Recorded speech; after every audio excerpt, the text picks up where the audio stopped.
Of replacement, the best baseball podcast to grace your ears. I am Alex Clark, your host today, joined today by Just Splash. There's no Mac today. It's okay though. He's doing off doing his thing. So now it is just Splash and I today. Splash, how you doing, my main man? As someone who has hosted the show a handful of times, that was a phenomenal intro. I got you, fam. I'm really good at my job.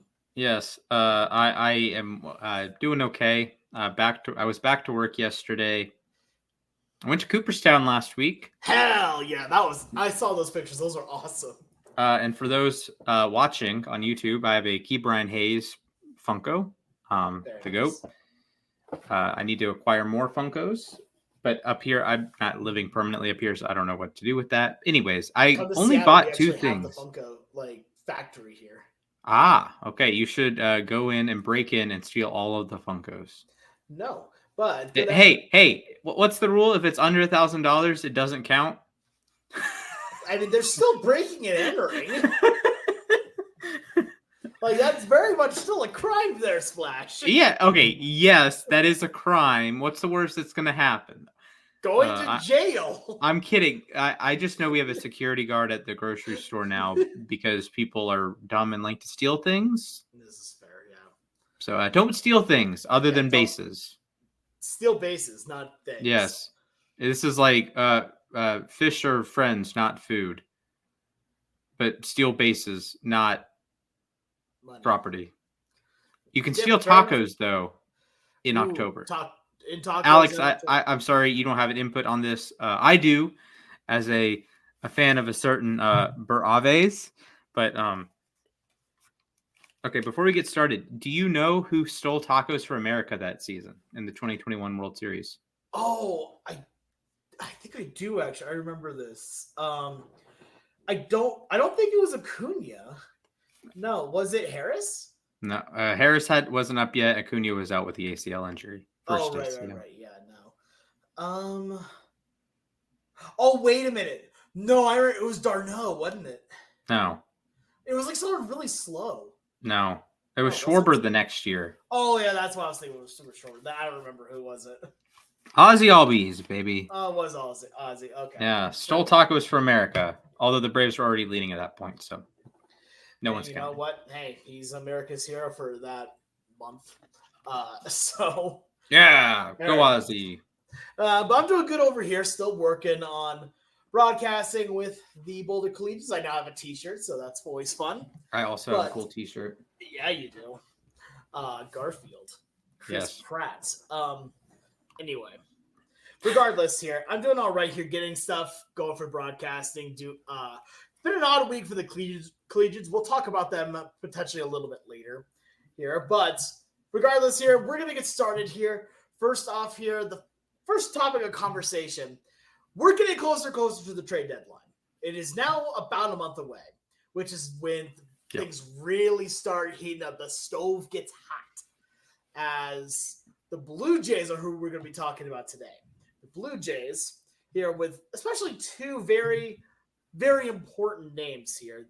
Two franchise names for the team in Bo Bichette and Vladimir Guerrero Jr. So talking about them, it's really interesting because they've already gone out and said, we're not trading them. And everyone's like, we don't believe you. So at this point right now, do you think that the rumors of that they are going to be trading them are true? Do you think that it's going to take massive hauls to get both or even just either of them? So the Blue Jays are in a unique spot here.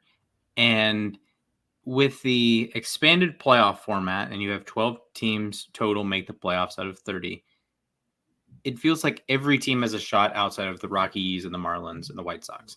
Right. So I would argue 25 teams have a realistic shot to make the playoffs, right? I would exclude the White Sox. I would exclude the Angels, Oakland, Colorado, and Miami.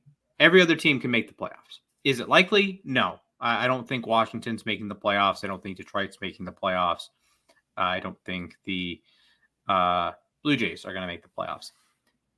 But with 25 teams in the hunt, at least, the Blue Jays, for as garbage as they've been, are only 7.5 games out of a wild card with 3 months to play. I've seen stranger things happen in a shorter time span. The Angels, for that matter, are only 9.5 backs. If you really, really, really want to try, maybe the Angels. Definitely not the Angels. Do not the Angels.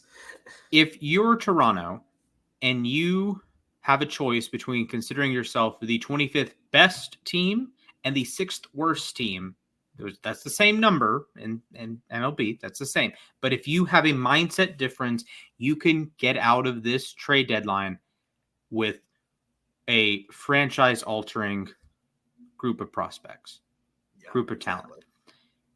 It comes with the caveat of their prospects. We talked about this last week. We talked about the Justin Verlander trade. What did the Tigers get from that trade?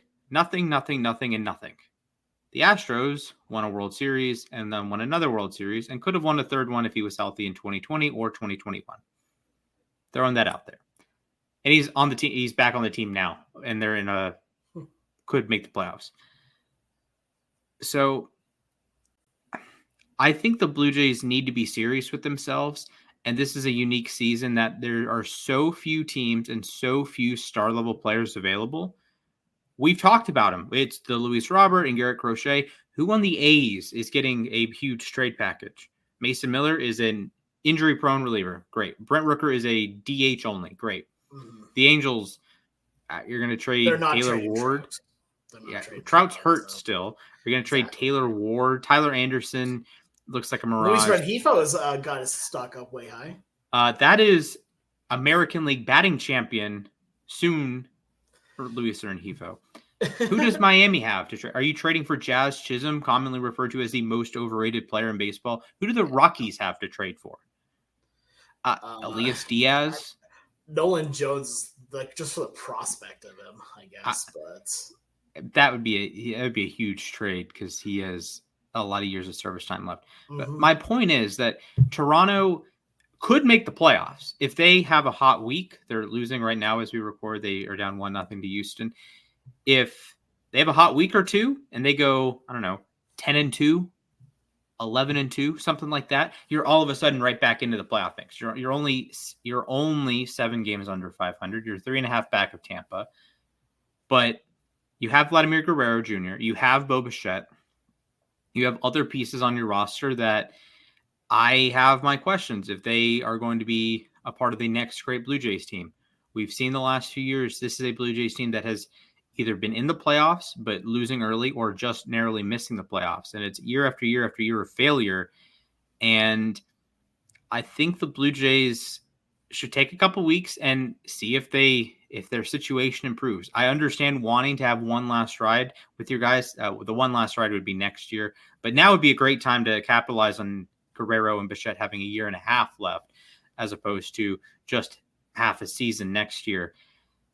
So it depends on what they think their mindset-wise. They're 7.5 out of a playoff spot. In a different season, if before the new rules, you're looking at you're looking at an even larger deficit. The top wild card is Minnesota. They're 8.5 games ahead of Toronto. Then the number 2 wild card, actually the number 1 wild card is the Yankees. They're way, way, way ahead. But the number 2 wild card, if you just go back 3 years and you have 2021 format, you're 8.5 games behind Minnesota. So it's just a playoff format issue. Sorry, I took a long time on that, but. No, you're good. You're totally fine. Yeah. We got time to go on this one. It's just 2 people this time. Yeah, that's true. But I'm going to take a bit of a different angle on this one, I think. And I agree with the point of saying that we'll take a couple weeks and wait, but not for the idea of let's see how you're doing. Mm-hmm. I say take a couple weeks because that's when the market's going to be getting hotter and hotter. Because I don't think that they should be buying at all. I definitely don't think they should stand pat. Mm-hmm. Here. I think they need to sell. And it's not that, I don't want the Blue Jays in the playoffs. I don't really have an opinion on them. But my idea on this is that right now you're in the American League East, which has some of the toughest competition out there of any of the major league divisions. Here, the Yankees, stupidly good. The Orioles, stupidly good. The Rays can be very good. The Red Sox can surprise people at times. This is not a division that you can just say like, okay, well, we're going to get a lot of wins within our division and make it work. The Mariners can say that a little bit more because you have teams like the A's and the Angels that I'm not going to say are free wins because that's definitely not the case, but are not like, who would you rather face a lot more frequently in baseball? The A's and the Angels or the Rays and the Red Sox? Right. And that's kind of where I'm at on this for them, is that if you're in a position right now, you have not one, but two legitimate stars on your team that are not going to be helping. Because also your bullpen, not bullpen, excuse me, your farm system right now is also just got a little bit more depleted with Elvis Martinez here with what's going on with him. So now you're trying to work even more with depleted resources. If you're trying to buy at this point, you already don't have a look. What do you have left in the farm system? Ricky Tiedemann?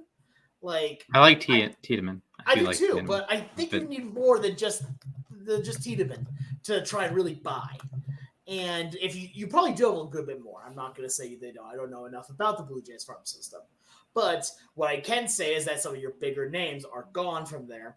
You have a brilliant opportunity right now that if you do sell, and you sell both Vladdy and Bo, it's going to make Canada sad. And I am sorry, Canadians. But at the same time... Happy Canada Day, by the way. Happy Canada Day, by the way. But you can still really build up a great farm system here with 1 to 2 trades.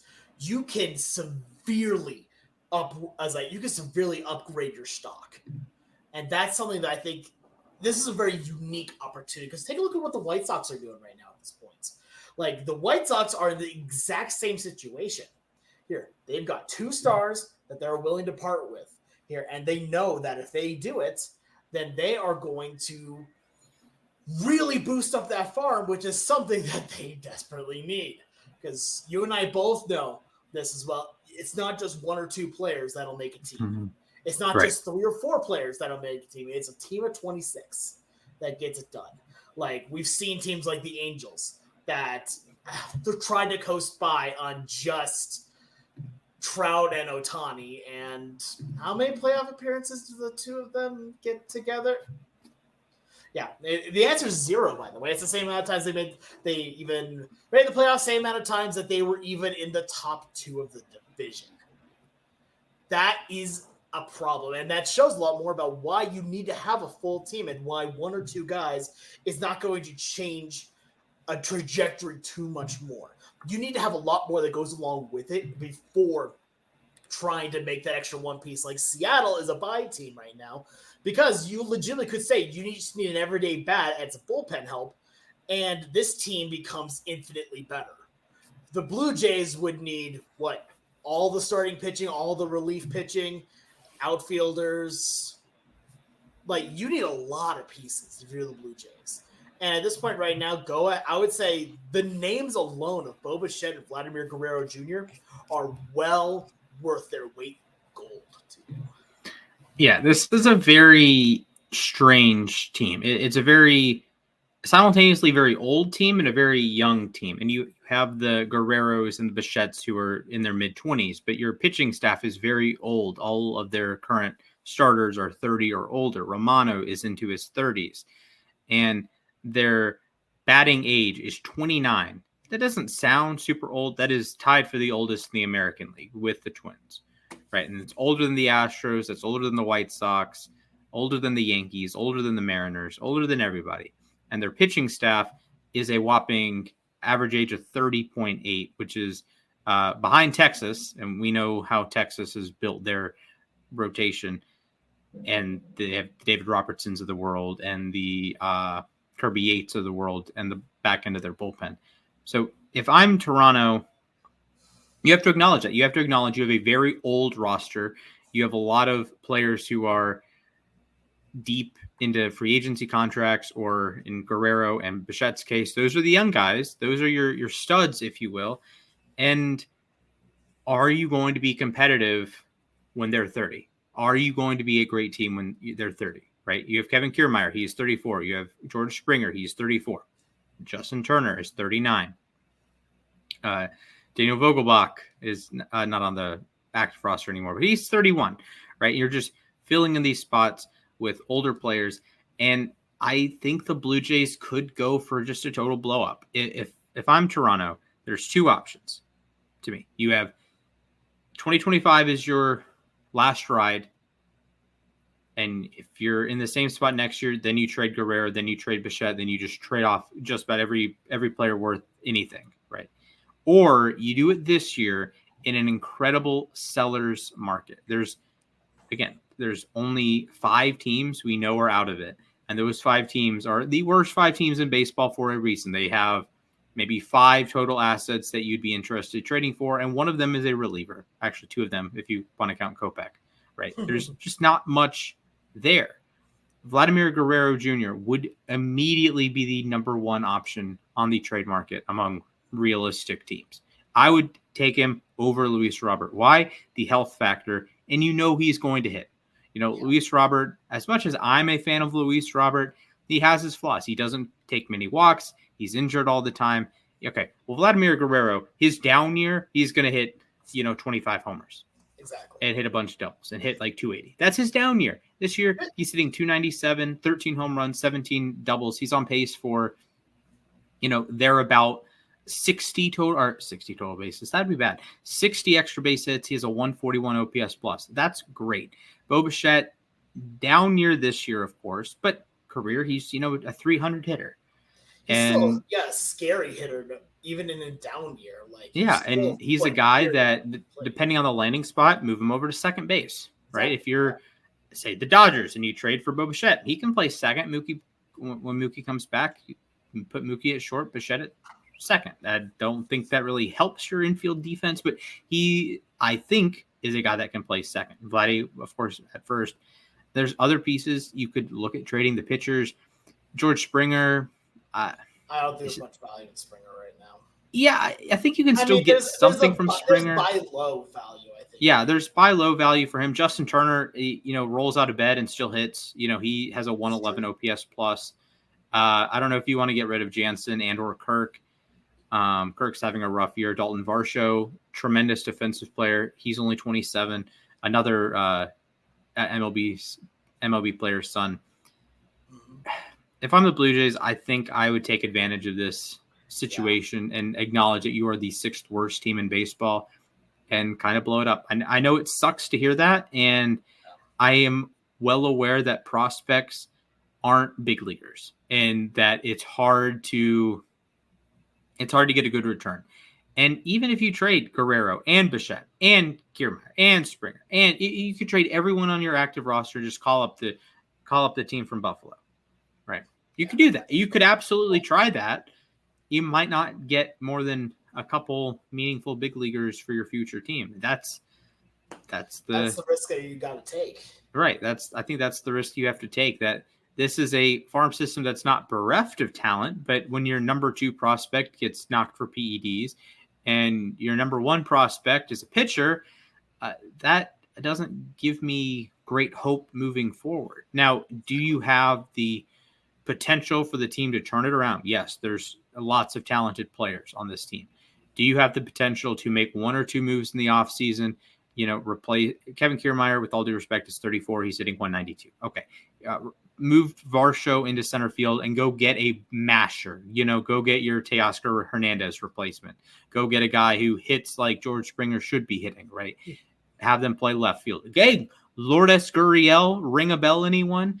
You go get a player like that and your offense improves, and Varsho is unbelievable, will be unbelievable in center. So I don't have my issues there. So yeah, I think it's time. You can wait it out a couple weeks to see if you get a better deal, see if you go on a run. You're playing the Astros and then the Mariners. So that could be your season right there. If you go 1-4 in the next 5 games, maybe you just blow it up. And it sucks to hear that as a fan. And this is a team that did not win a playoff series in the current iteration. The last time they won anything was 2016, if memory serves. So it's they at least made the playoffs in 2022. And they did. Did it? Oh, yes, they did. And last year they made the playoffs, but didn't win a game. Yeah. I think it's time. I think it's time. Or at least in the next week or 2, we'll know if it's time or not. So here's a hypothetical question for you then. Sure. There's also been a lot of talk about Pete Alonso potentially getting traded. Here, who would you rather have at first base here between Alonso and Guerrero? This is a brutal one because Guerrero's younger. The whole time too. That's why I'm like, I want yeah. Guerrero's younger. Alonso, they have like different track records. Like Alonso, I trust more to be really, really good at baseball. Guerrero, if I had to say, if one of them was going to win the MVP, it would be Guerrero. And as much as I've like criticized his 2021 season, like he was second in MVP, I get that, but it was like a weaker MVP. It was like the Ryan Howard type MVP season or the Justin Morneau type. It's like, I don't always buy a first baseman winning him. It wasn't a Pujols season. Now, Ryan Howard, great player, Justin Morneau, great player, but they're not Albert Pujols. So I have that as a sticking point. But Alonso is just such a professional hitter, such a like RBI man, if you will. Yeah. Like he's going to hit 40 home runs and drive in 100 runs every single season without fail. Guerrero is not going to do that, but he's going to run a higher batting average. He's going to walk more. They're comparable at first base. They've had their ebbs and flows of being like bad to halfway decent at first.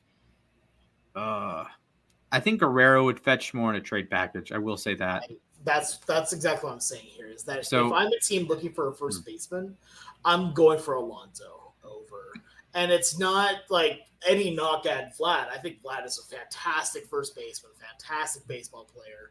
And legit, if he continues on his track like he's done right now and gets better a bit more, honestly, potentially a Hall of Fame career. Yeah, I think Vlad, I think the Hall of Fame conversations aren't out of bounds. I think Alonso just started too late. He would need like a prolonged stretch of being, obviously he's a 40 he would runner, need like kind of a Nelson Cruz level of like going into his later years still producing.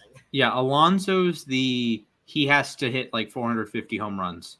Yeah, Guerrero, I think, could have more of a well-rounded profile. Now, again, he's not stealing bases. He does have 2 steals this season, though. He's not exactly stealing bases or playing elite defense at first, so it's not like quite an Olerud or Don Mattingly type profile, but I think he has an 80 grade hit tool for a reason. It just doesn't maximize his contact ability because he's so good at making contact that it's a lot of ground balls. He's not striking out a lot. He only has 59 strikeouts in 83 games. But he has his flaws. I think he's a very good player. I think Alonso's a great player and is a walking 40 homer guy, but I don't know. I'd have to think about that one. Yeah, it's a tough question. That's why I wanted to bring it up. But overall, right now, I think if you have to trade for one, you're trading for Alonso just because I think in the short term, you're going to be getting more production and not have to pay near as much. But if you're in it for like a long haul type thing, maybe Vlad is the right move on that. But you are going to have to give up a lot more probably to get him because of how young he is. I will point out that Alonso, the Mets have a better. I'd say they're more likely to make the playoffs, and they're more likely to. Like that team can hit. Like they have like hitter like Alonso and Lindor and Martinez have been great for them. And Vientos is hitting. Francisco Alvarez hits. Figure out something with Jeff McNeil, but your third Nimmo hits. Your third outfielder hits, other than Starling Marte, who I think is hurt right now. But as long as Grimace continues his will Grimace's powers move on to July? Sadly, Mac isn't here. We're talking about the Mets, and Mac isn't here. I was about to say, I'm like, how did this come about? Yes, I will point out that the pitching staff I don't necessarily buy.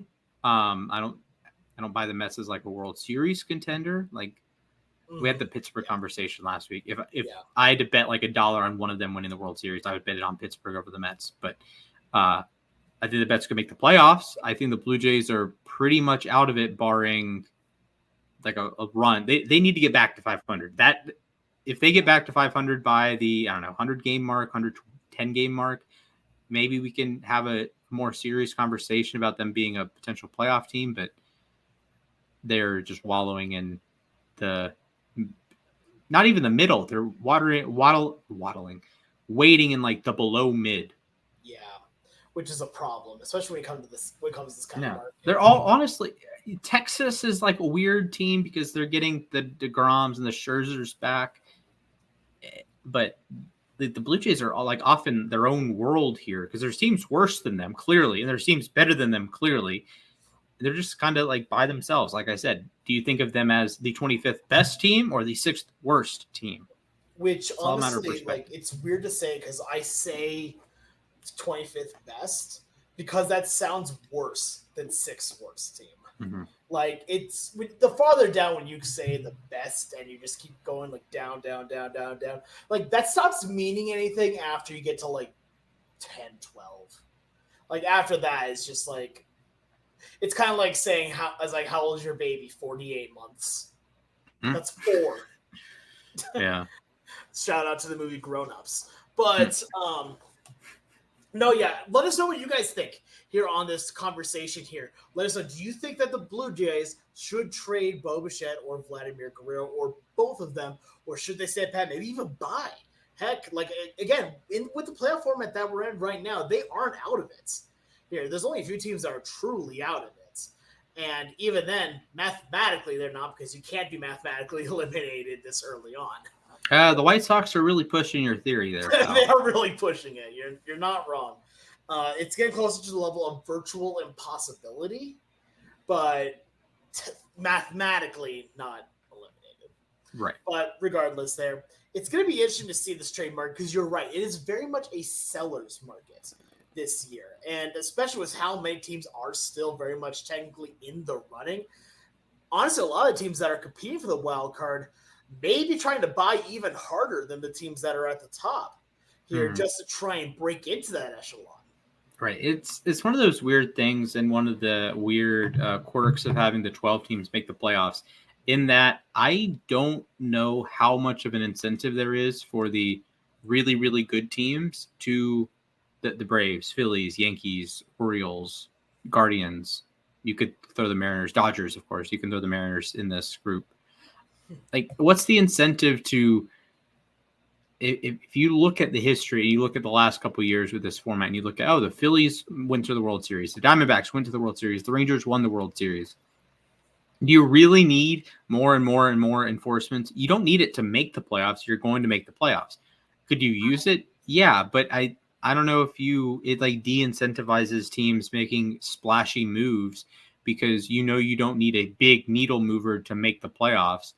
Like 20 years ago, 10 years ago, I think Vlad is 100% on the move. Bo is 100% on the move. Alonso is 100% on the move. And I think the expansion of the playoffs has kind of killed the market just a little bit. Now, there is the point that in a different season, there would be more sellers. 10 years ago, there would have been more sellers because there's fewer playoff spots. So a team that's 7 games below 500 at the All-Star break would probably say, yeah, we can pack it in a little bit and sell off some of our pieces. So you'd have more players available. So you have more interesting trades, but the trades wouldn't necessarily net as crazy a prospect return. And teams love hoarding prospects nowadays. They're very conservative. That's I've been listening to the Baseball Tonight podcast, and they have had Josh Hader's agent, JT Realmuto's agent, former agent, and he says these GMs are incredibly conservative, and you're playing not to lose as opposed to trying to win. And there's some GMs that try to win. There's the Alex Anthopoulos of the world that I don't know how many GMs try to pull off the 2021 Braves method, but he highlighted Brian Cashman as GMs that are, trying to win baseball games, but I don't know if that's the priority. If you're in the middle, you can have the same conversation. Well, what if it doesn't work and we miss the playoffs by a game or two? So here's my thing. I'm going to kind of fight back a little bit on this because I think that if you are in the upper echelon of teams, you are still fighting just as hard to try and make sure, because if you're seeing other teams in your division making moves here, there's one other thing that goes into all of this, and that is playoff seeding, as well as trying to get like the buys as well. And like, let's say, for example, you're the Mariners right now, right? Right now, more than likely not going to get a top 2 seed, right? I mean, there's a chance with how the Central goes. Like if Seattle, let's say hypothetically, right, that Seattle wins the division, right? In this format here, right now, you're looking at the Orioles getting the first spot if they win the division. Or Yankees. Yeah, and then the winner of the Central or the winner of the West would be the two. And that position right there is enough, in my opinion, at the very least, to try and sway a little bit more if you're the top teams.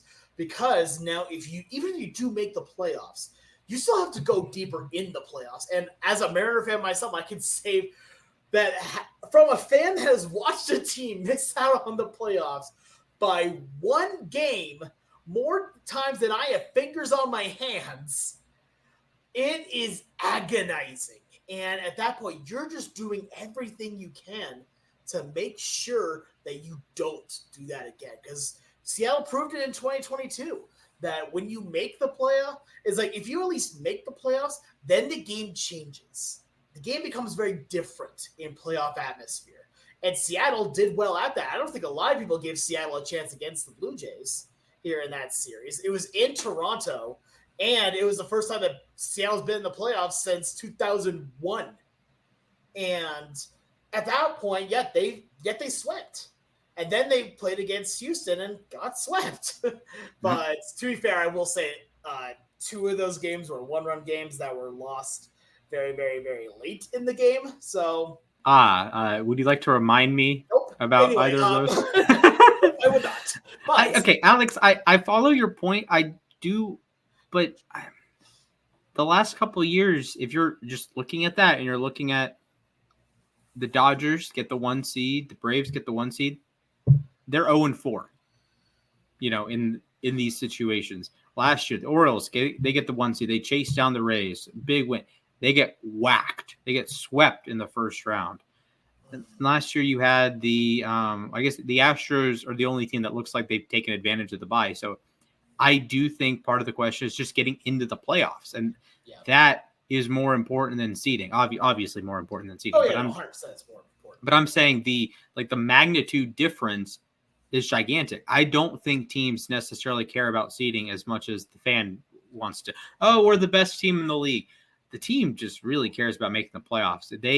They know they have to go through the gauntlet anyways.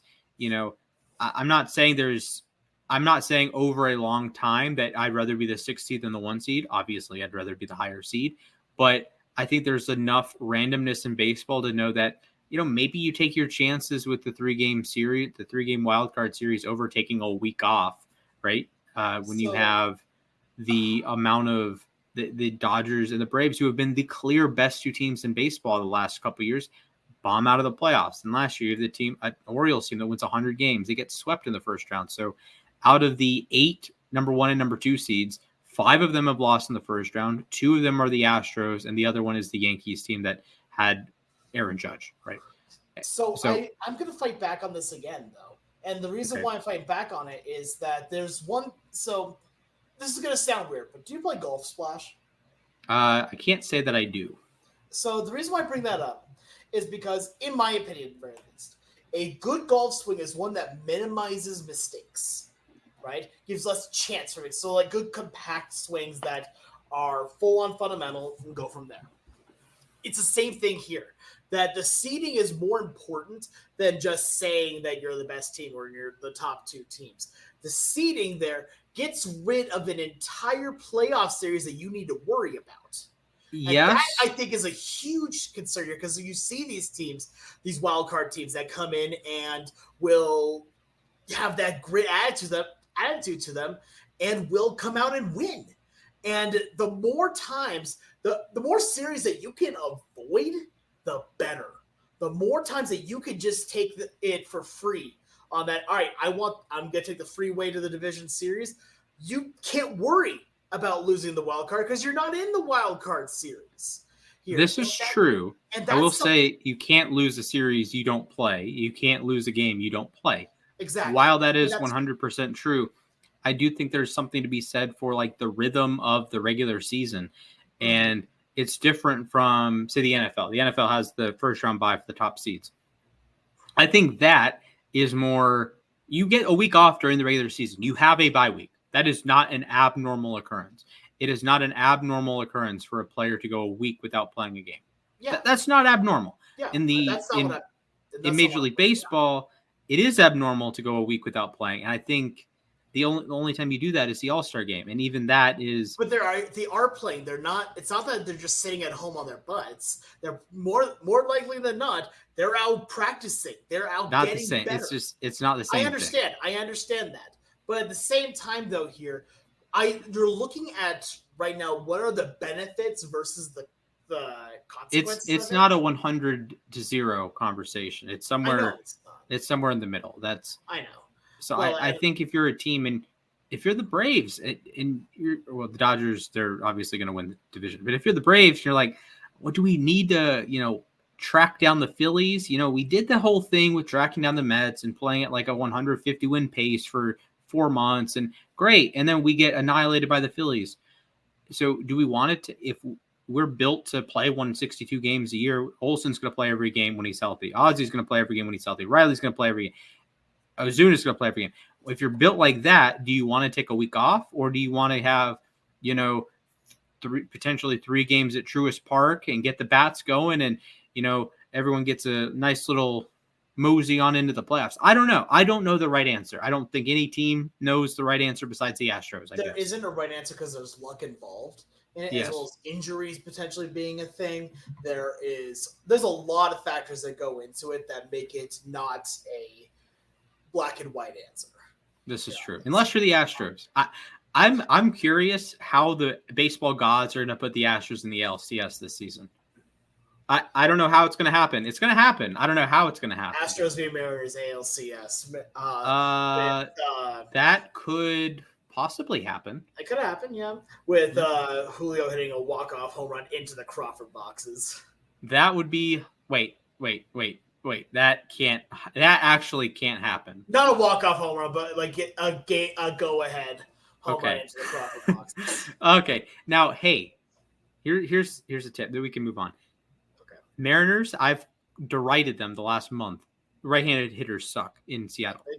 They've been had some Crawford boxes. No. Badoom. No. But let us know what you guys think here. There's actually one last thing I do want to say on this, and then we'll move on here. And this is just a personal methodology thing. This is deranged conversation. This is longer than the Pirates one last week. Which that was meant to be like a throwaway line. Yeah, the Pirates should trade for Luis Robert. That ended up being like our longest segment ever. I mean, it was because you kept fighting it. Anyway, regardless, last thing I do want to say, very last thing. This is just a mentality thing for me. Is there's a saying I like to live by that it is easier to stay at the top than to fall down and climb your way back up. And if you're a top team, if that mentality would tell you to keep going up, to make sure you stay at the top, so to make these kinds of moves. But let us know what you guys think. Here, let us know on Twitter at LAR_baseball.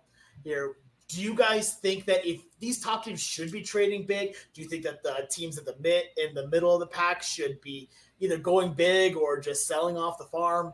Let us know what you guys think. But now it is time for 3 words only.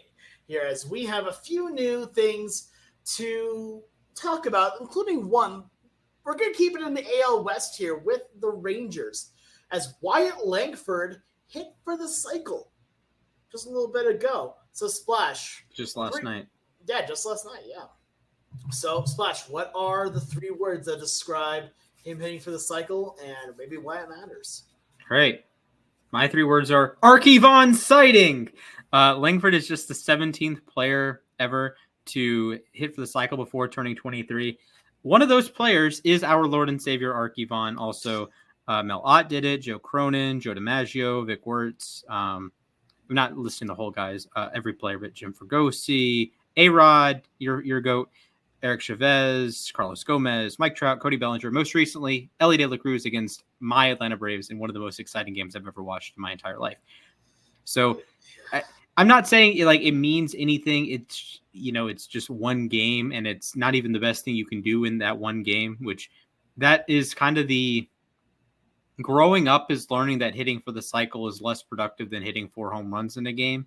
which is really sad. But because like hitting for the cycle is aesthetic, and that's why we watch baseball. We watch it for most people. I happen to watch for the walks and the strikeouts, but regardless, most people want to watch for the aesthetics. Most people want to see Ellie De La Cruz running really fast and getting to third base, and right. And you want to see exciting stuff, and this is certainly exciting stuff, even if it's only 10 total bases as opposed to 16 total bases. But hey, it's still big though. Yeah, hey, that's still 10 total bases.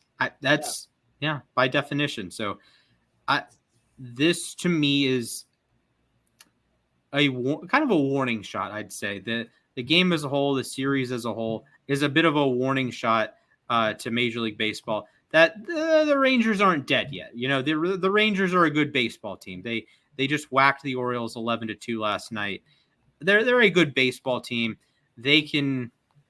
There's a reason they won the World Series the year before, right? They're getting Scherzer is back now. They're getting DeGrom, in theory, back here soon. And I don't want to face Texas. I don't want to do that. So my 3 words are, good job, kid. Because that's all it means. It's like, hey, good on you. You did a good accomplishment. Doesn't change really anything, though. Like, yes, you're a good player. Good to see it. Love to see good, young, exciting players in baseball. But it doesn't change anything about how the Rangers are doing. Does it give you maybe a little more confidence in him? Sure. Kevin Biggio is hit for the cycle, and he was DFA'd. Here, he's a bit of a juice ball merchant, so yeah, exactly. Not really his fault. Fair enough. But still, regardless, like I'm not gonna say this is smoke and mirrors on anything, but because he deserved it, he's a great ball player. But I don't think this has as much big meaning as anything else. I do think that's, he's a good player, but that's really all the story needs is that he had an 894 OPS in June. Good. Again, I'm not denying that he's not a good ball player. All right. Let's move on. Let's move on to the next one here. The home run derby rules have been altered and released. There's a lot of funky rules in this one now. Now they're like limiting to a maximum of 30 pitches during 3 minutes. 40 pitches. 40 pitches, thank you. During 3 minutes time, and then I believe it's 3 outs afterwards. So I'll read it off. So yeah, please do. There's eight hitters in the first round. The top 4 advance, so it's not a head-to-head like it has been the last couple of years. It's just the top 4 advance. The tie is broken by the longest home run in the first round. Then the semifinals are bracket style, 1v4, 2v3. And the finals, the 2 winners. First round, 3-minute round, 40 pitches. You get 1 timeout, and you get 3 bonus outs. So you get, in theory, 43 total swings. A 425-foot home run in the bonus period earns a 4th bonus out.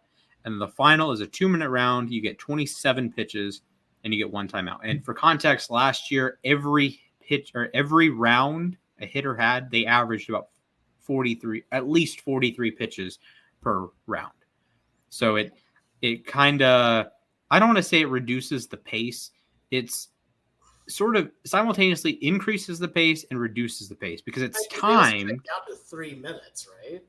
Yeah. Yes. So it's timed, which adds an element of you can't just take and take and take and take. And it's 40 pitches, not 40 swings, right? So you can't just take and wait for your pitch. And it's not outs either. So yeah, until the final 3.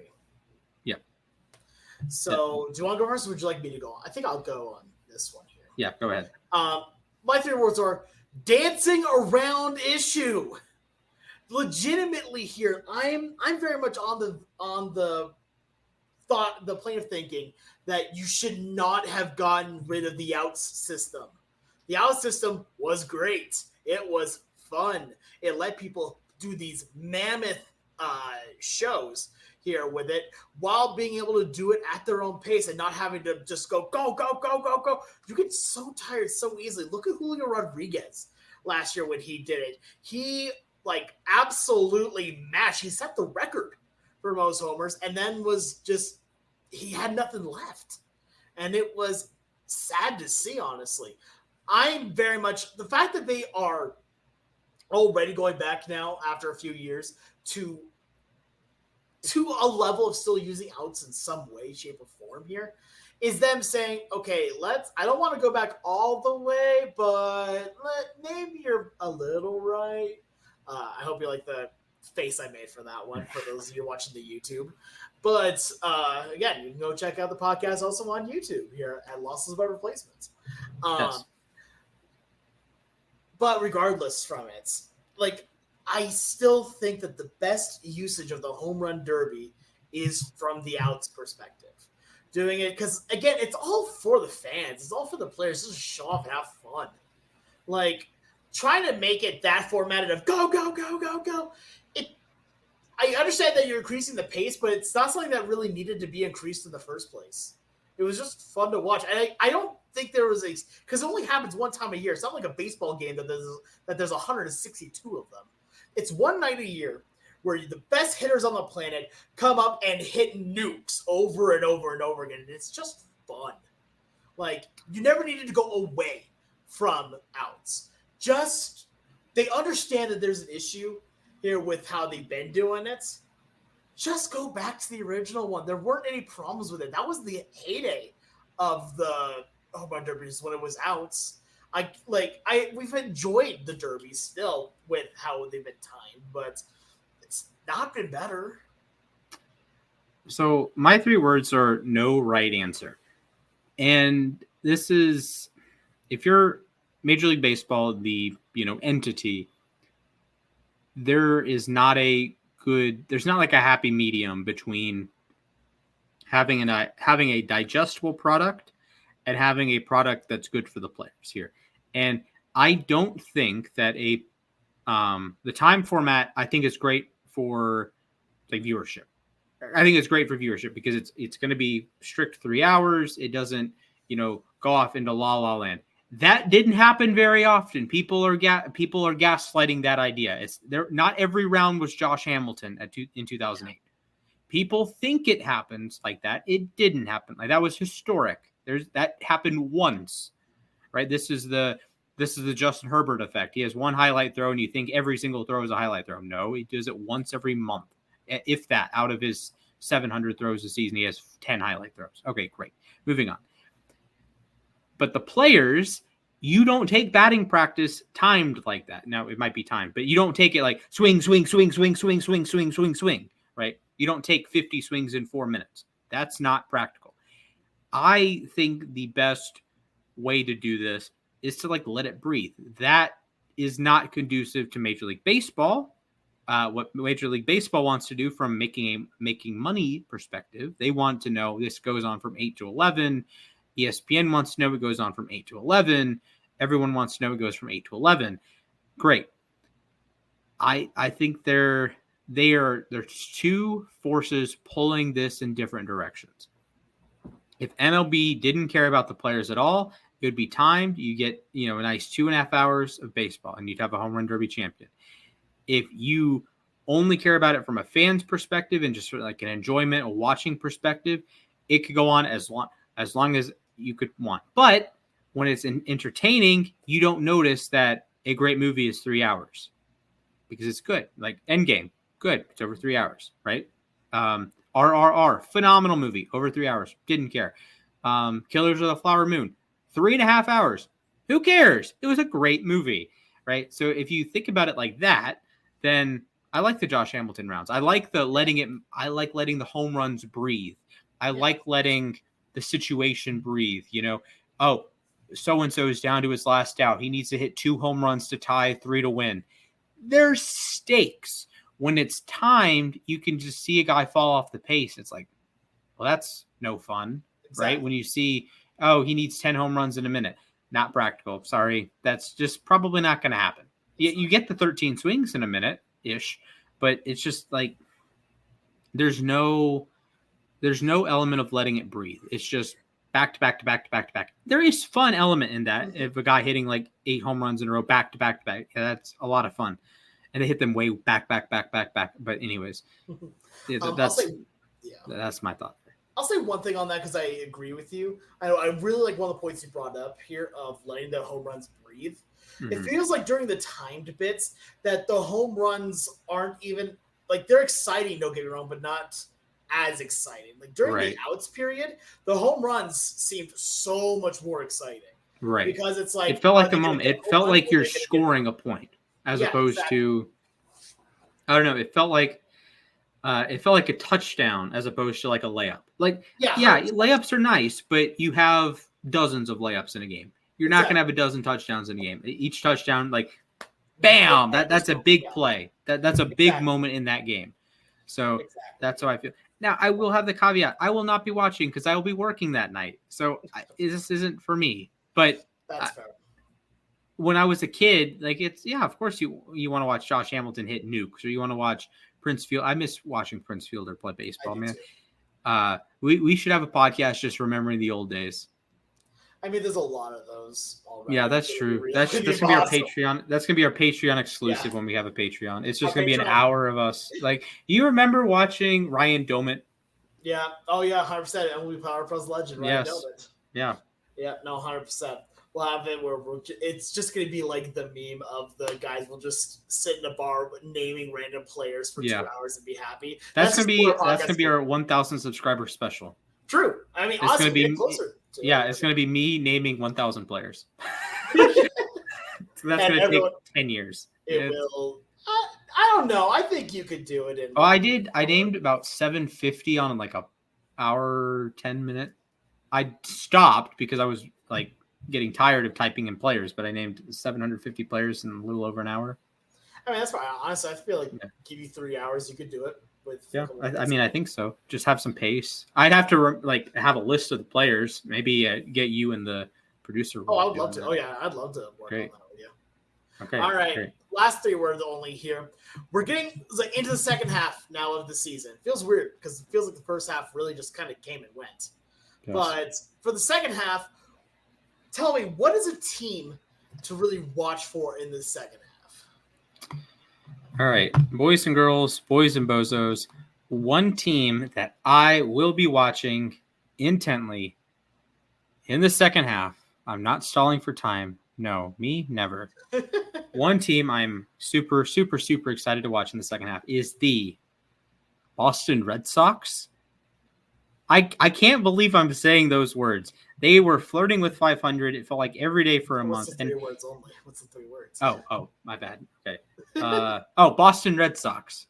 There you go. Fair enough. Get dunked on, my friend. No.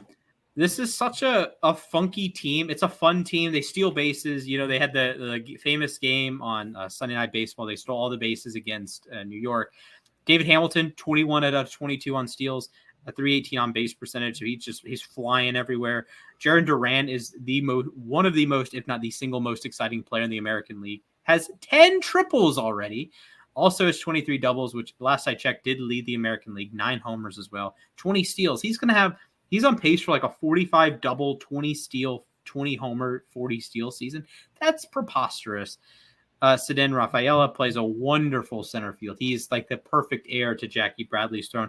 Willie Abreu, exciting. Masataka Yoshida, not very exciting. Tyler O'Neill hits tanks. Connor Wong, great hitting catcher. He has a really high BABIP, probably unsustainable. Tristan Casas, great quote. I don't know when he's going to be back. He had a dry swinging.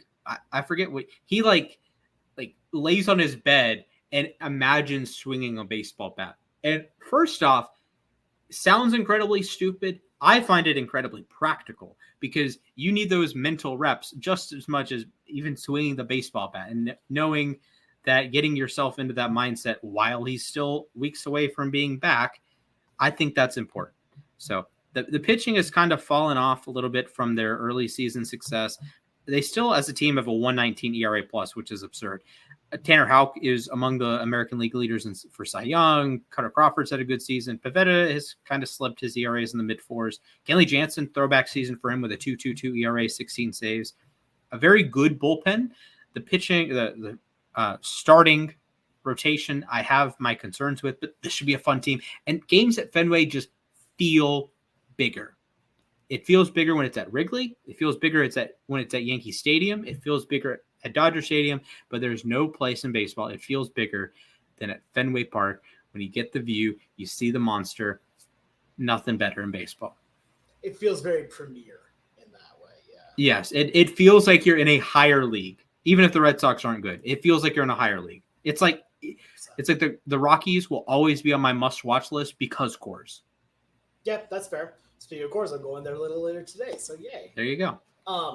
My 3 words are, and I'm sorry I'm going a bit homer on this, but I don't care at this point. My 3 words are, Mariners, please hit.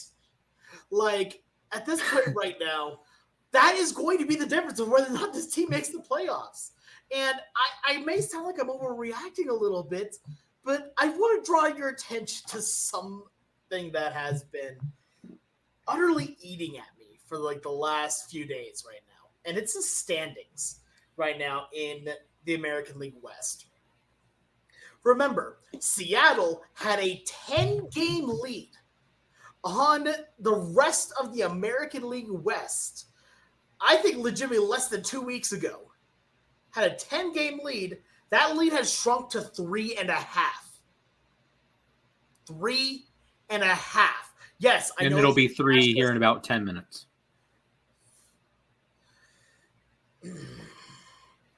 Thank you for the interruption, though. I appreciate it. Yes. Yordan Alvarez just hit a moonshot. Anyway, regardless, here, this team has shown that if you do not hit, you do not win. Like, that's the thing, is that you have amazing pitching right now. You have one of, if not, in my personal opinion, the best starting pitching staff in all of baseball. When you have 4 legitimate aces and then a 5th spot that can work out well with whoever you put at that point, you need to be winning more games. You absolutely have to, because what happens if a bad day happens? You lose another game. If your offense doesn't produce enough or at all, you lose that game. You can, like, it's the inverse of like what we kept saying with the Angels, right? You can't win a game by scoring 10,000 runs if you give up 10,001. This time is you can't give up 1 run in a game and win if you score 0. And I know that they're not, but they're legitimately, the fact that your team's median batting average right now is near the Mendoza line is an embarrassment. Like, I know hitting a Major League Baseball is hard. I know trying to figure out this pitching stats is hard, but you gotta do it. Otherwise, you just do it. Just do it. Can I tell you something sad there, Alex? What? The White Sox are on pace to win about 45 games. They have a higher team batting average than the Seattle Mariners. I'm aware, Splash. Thank you. No, and honestly, to be fair, that adds to my point a little bit. This team is in first place in the American League West and is, 8 games above 500 with a lower batting average than, in some people's mind, the worst team in baseball. What more can prove my points? Legitimately, this is a damning indictment at this point. You are 8 games above 500 without an offense. Legitimately, you are 8 games above 500 at first in your division when your leading hitters here are guys like Josh Rojas, not Julio. When your leading hitters it's like when one of your best power hitters is just above the Mendoza line, and my boy Cal Raleigh. There we go. We got there eventually. I love this team so much. I love its pitching so much. You need an impact bat at the deadline and earlier rather than later. Because here's the other thing on this one. Remember, you were talking about trying to make the playoffs and all that, right? Mm-hmm. Well, guess what? At this point right now, Seattle would barely be in, like, they would be fighting for a wild card spot if they fell into second place. I don't like their odds, though, because I've seen this story before. It's a rerun. This is like We Love Lucy reruns. This is Groundhog Day. It just angers me so much. I love this team. I love this team so much. I love the players on this team. I love Ty France. I love Julio. I love Mitch Haniger. I really love my big butt son, Luke Raley. But, man, Mariners, please hit. That's my 3 words for that. Let us know what are your 3 words. here on any of our things we brought up here today. But now it's time for trivia, and we're not doing trivia normal today. It's head-to-head, kind of. Here, we are playing Major League Baseball Guess Who. So, this is going to be interesting. You're maybe wondering, how the hell are you going to play Guess Who with Major League Baseball? Well, let me explain it to you. We have each picked out a player that is a current major leaguer right now, an active player, fairly prominent name. It's one that a good number of people will know. You don't need to go all the way to Mike Trout, but you're not going to go to Bauman or these random relievers. Yeah. For some transparency, my cutoff was they had to be qualified for qualified as either a hitter with plate appearances or innings pitched for a pitcher, or have, if they were a reliever, have a requisite number of I don't know, at least 20, 25 games. Something like that. Holy Christmas. I know we're a baseball podcast, but Jason Tatum just signed a $60 million a year contract. Wow. That's a lot of money. 5 years, $314 million. Jeez, that's 30 times the amount of money that Shohei's going to be making next year. Yeah. Now, just you wait. Today is Bobby Bonilla Day, by the way. Just you wait for those deferments. Oh, those deferments are going to hit like all of the drugs that I'm not going to mention. It's going to hit harder than my ex-wife. Mac's the one that makes the "my wife left me" jokes. Why are you making them now? No, I left. Okay. Well, okay. You know what? We are missing Mac today. We are. I miss Mac too. Yes. I love him. Anyway, regardless, so we've each picked our player that we are going to be that is our person in the Guess Who. Yes. And we're just going to be asking each other questions in a row here, and the first person to guess the player right is correct. And if that person does get it right, the other person has one more opportunity to make a guess at a player. Yes. If they get it right, then it's a tie with slight win to the first one. But we're not going to do it. It also depends on who goes first. It also depends on who that is also true. Speaking of going first, hey, let's flip my phone here. Heads or tails? We will go with tails. It's tails. Okay, great. Would you like to go first, or would you like to go second? All right, Alex. I would like to go first. Okay. Mr. Sir. All right, Alex. Hello. Does your player have at least 200 plate appearances this season? No. Okay. I have his baseball records pulled up too. Okay, sure. All right. Is your player in the American League? Yes, he is in the American League. Okay. Now you can see a little bit how we're working this. Yes. Has your player pitched in a major league game this season? Yes. Okay. Is your player in the AL East? My player is in the American League East. Okay, I'm on a roll. Alex, was your player born in the United States of America? Yes. Okay. So we have an American, probably pitcher. Probably. Hey, it could be. It could be. I can't think. Oh, it could be Luis Guillorme. Luis Guillorme is not from the United States, but you know what I mean. Yeah, no, exactly. He's pitched I this season. Yes. All right. Is your player from either the Yankees or the Red Sox? My player is not from the Yankees or the Red Sox. All right. Is your player in the National League? No. Okay. Is your player with the Toronto Blue Jays? My player is with the Toronto Blue Jays. Okay. That gives me some good stuff to work with. Okay.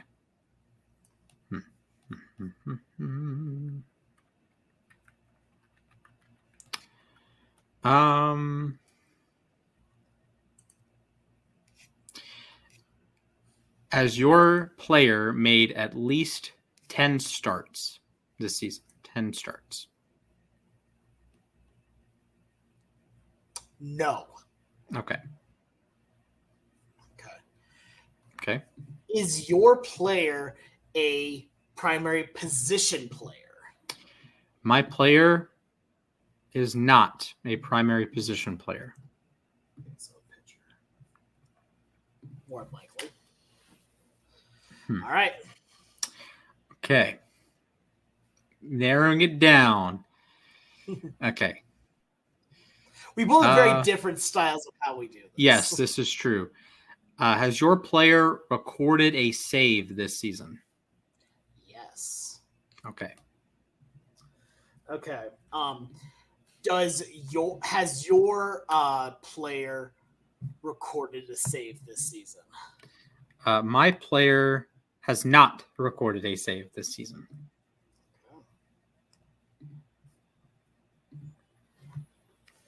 Okay. So.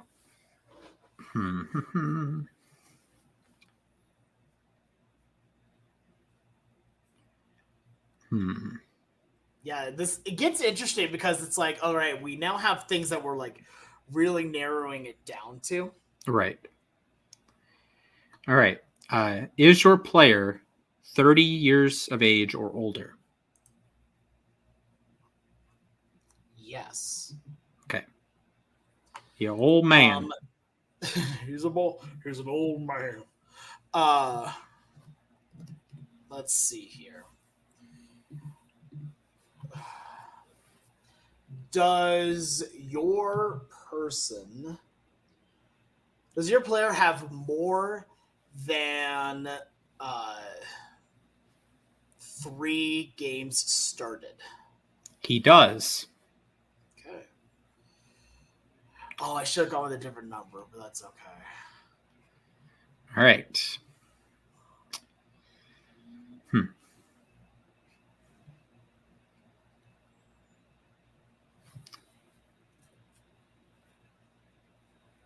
We're getting down to the nitty gritty. Yes, we are down to the nitty gritty. Small handful of players. Okay. Does your player's ERA begin with a 3?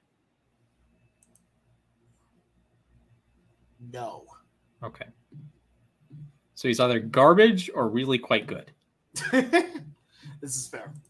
All right. Let's see here.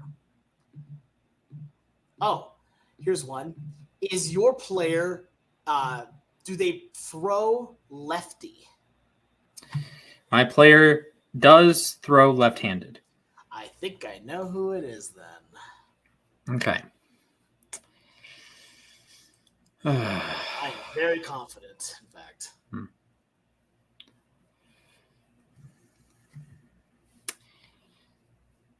Alex. Hello.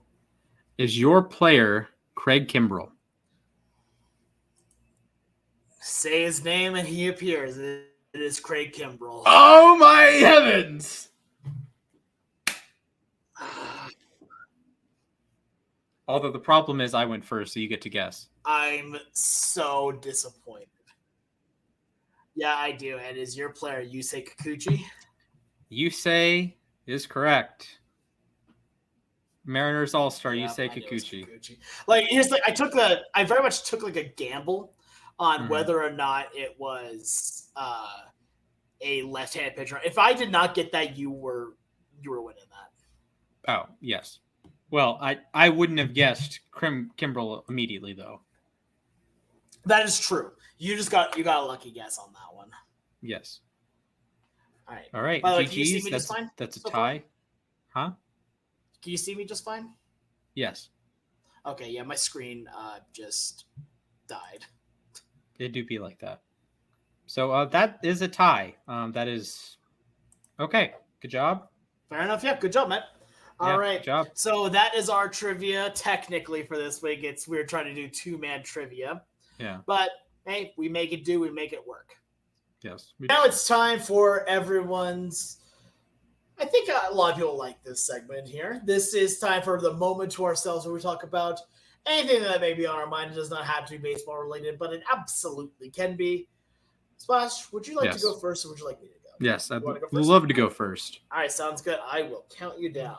All right. All right, your time begins in 3, 2, 1. I'm going to try to keep this short. If you text while driving, you are incredibly stupid. You are incredibly self-centered, and you are incredibly dumb. Please do not text and drive. There is no situation that it is worth texting someone over living your life. Yep, I second that. Yeah, do not text and drive. Or Snapchat and drive, or Instagram and drive, or DM. Put your phone away. Yeah, phone away. If you so desperately need to text someone, pull over. Yeah.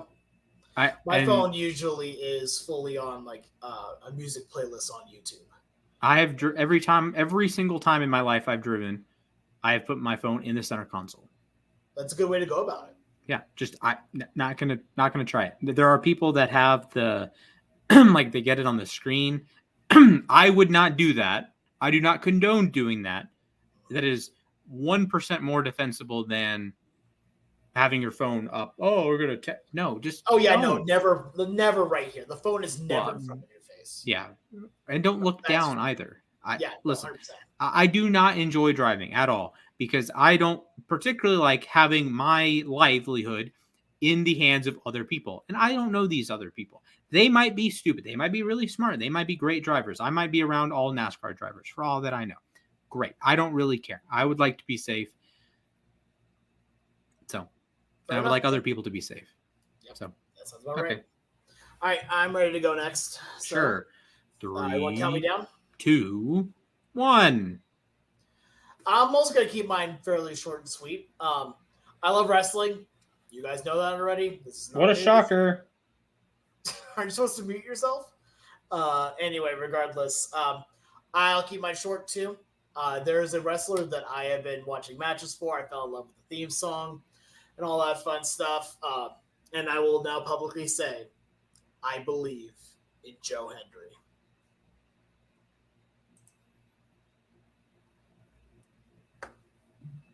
I understood about 2 of those words.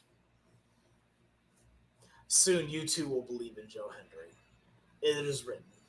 Is he could he help the Braves offense? If you believe in Joe Hendry, he appears. I don't think he'd be able to help the Mariners offense. But that's all the time that we have here for today here. So if you enjoyed listening here, 1, thank you very much. But 2, consider giving us a good review on Apple Podcasts and Spotify here. You can also go subscribe and like the video on YouTube.